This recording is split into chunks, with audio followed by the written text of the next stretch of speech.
Confronted with the worst jobs report since the Great Depression, the White House and congressional Democrats aren't even talking to each other about what, if anything, to do about it. President Trump says he's in no rush to take action given nearly $3 trillion already has been approved in response to the economic devastation caused by the coronavirus. House Democrats are taking the opposite tack, pressing forward to vote as soon as this coming week on a massive new relief bill that's unlikely to win GOP support. The disconnect shows how the bipartisan consensus that emerged in the early days of the pandemic, allowing Congress to produce 4 relief bills in rapid succession, has largely disappeared. In its place there is partisan finger-pointing and blame-shifting. Trump on Friday dismissed Democrats as stone-cold crazy, and said he couldn't work with them. Senate Minority Leader Charles E. Schumer, DNY, said Republicans who failed to act would be taking the same misguided path as Herbert Hoover, who failed to pull the nation out of the Great Depression. The absence of bipartisan discussions means Congress and the White House are unlikely to act anytime soon to offer additional relief to failing businesses, battered state budgets and the newly unemployed despite the devastating news from Friday's jobs report, which found that more than 20 million Americans lost their jobs in April and the unemployment rate soared to 14.7%. Instead, more pressure will build on the Federal Reserve to act on its own. As some states move to reopen, a philosophical divide has emerged between the two parties about the proper role for the federal government in producing an economic recovery. Many Republicans say they should focus on creating the best conditions possible for people to go back to work. That would include steps such as limiting liability protections for businesses and reducing regulations, issues that a group of House Republicans discussed with Trump Friday at the White House, participants said. Soaring joblessness could shake U.S. economy, politics for years. I think the American people are expecting to bounce back, so what we have to do from a congressional standpoint, an administration standpoint, is create the conditions for that to happen, said Representative Mike Johnson, ARLA, chairman of the Conservative Republican Study Committee in the House, who participated in Friday's meeting with Trump. Democrats, by contrast, say they need to keep pumping money into the economy. House Speaker Nancy Pelosi, D. Califf, is working to assemble another enormous relief bill with a price tag likely to top $2 trillion and ready for a vote as soon as this coming week. Building on the $2 trillion CARES Act Congress passed in late March, the bill is likely to include hundreds of billions of dollars for state and local governments along with an array of other provisions including, support for the health care system, coronavirus testing, food stamp recipients and the Postal Service, another extension of unemployment insurance, and some form of direct payments to individual Americans, supplementing the $1,200 checks that were included in the CARES Act. This is a reflection of the needs of the American people, and it is consistent with the precedent in the other bills, Pelosi told reporters on Thursday, as she described the outlines of a massive piece of legislation. She said she was not attempting to negotiate with the White House yet.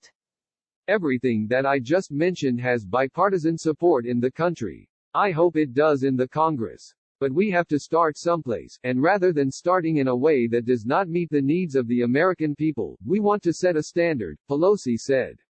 And, again, we need a presidential signature, so at some point we'll have to come to agreement. Republicans broadly agree there will be a need to produce another coronavirus relief bill. But they view Pelosi's approach as a non-starter and insist much of the money they've pumped out has yet to reach its intended targets, like hospitals and local governments.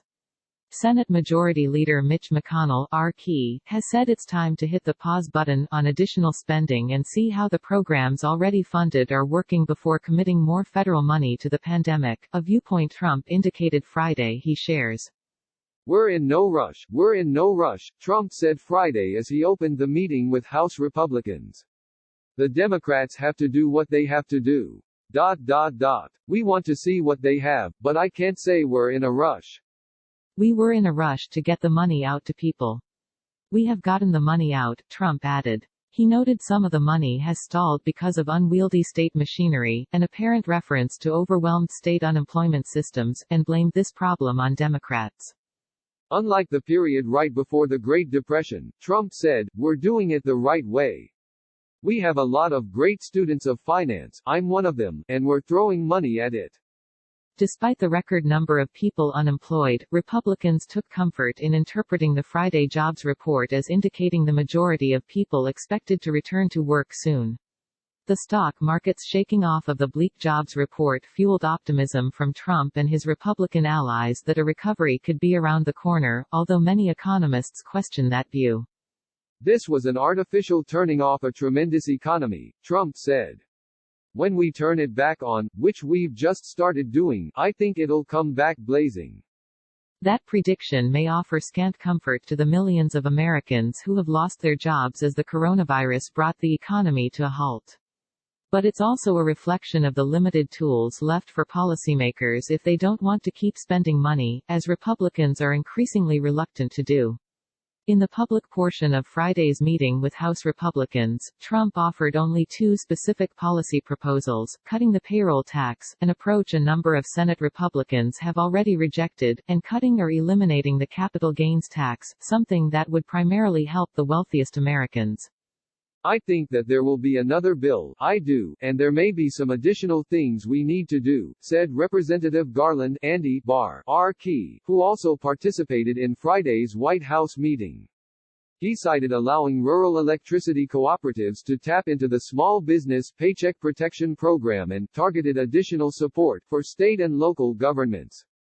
But Barr said, no amount of bailouts to state and local governments can replace an economy that's open.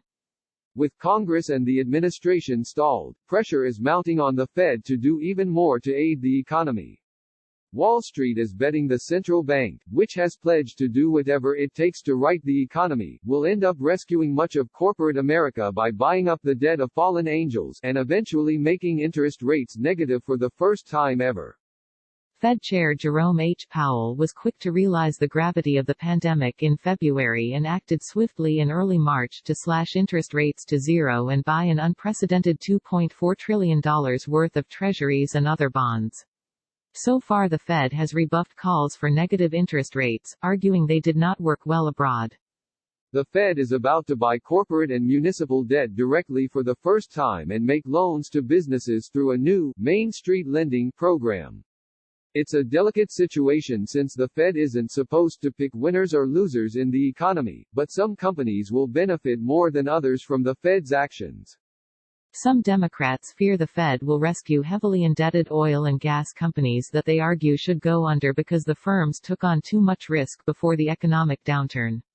But other critics argue the Fed is being too cautious. HSBC told clients in a note the Fed's actions would be hardly a game changer for the high-yield corporate debt market since less than 1% of debt is likely to qualify for Fed purchases. Fed leaders are signaling they are open to doing more, including for nonprofits, believing the biggest risk of all is doing too little. This is an unprecedented shock to the economy. We had to do things that are really unprecedented, said Loretta Mester, president of the Federal Reserve Bank of Cleveland, in an interview. We have to be able to take on more risk than we might have before this crisis. Meanwhile, competing visions inside the White House's policymaking apparatus may hinder a clear response to the economic devastation. There's kind of a jump ball between Jared Kushner, incoming Chief of Staff Mark Meadows, and Trump's 8 or 9 disparate ideas, said one person in close communication with the White House, who spoke on the condition of anonymity to discuss the internal dynamics freely. Many of the White House's key economic policies in response to the crisis have been driven by a crew of conservative allies viewed skeptically by many mainstream economists. The threesome consists of the Heritage Foundation's Stephen Moore, who was among the first to push Trump to reopen the economy over the advice of U.S. public health officials, Art Laffer, who recently spoke late at night with Trump about the importance of payroll tax cuts, and their ally inside the government, Larry Kudlow, the former television commentator who became director of the White House National Economic Council. Earlier this week, senior lobbyists and congressional aides expected the White House to send its priorities to Capitol Hill for the next round of congressional negotiations. That effort appears to be shelved. White House economic advisors say they will continue to press the payroll tax cut, creating an impasse within the GOP with no clear path forward. What's Plan B? There is no Plan B, said Moore, a White House economic advisor, in an interview. This is the way to win, through a payroll tax cut.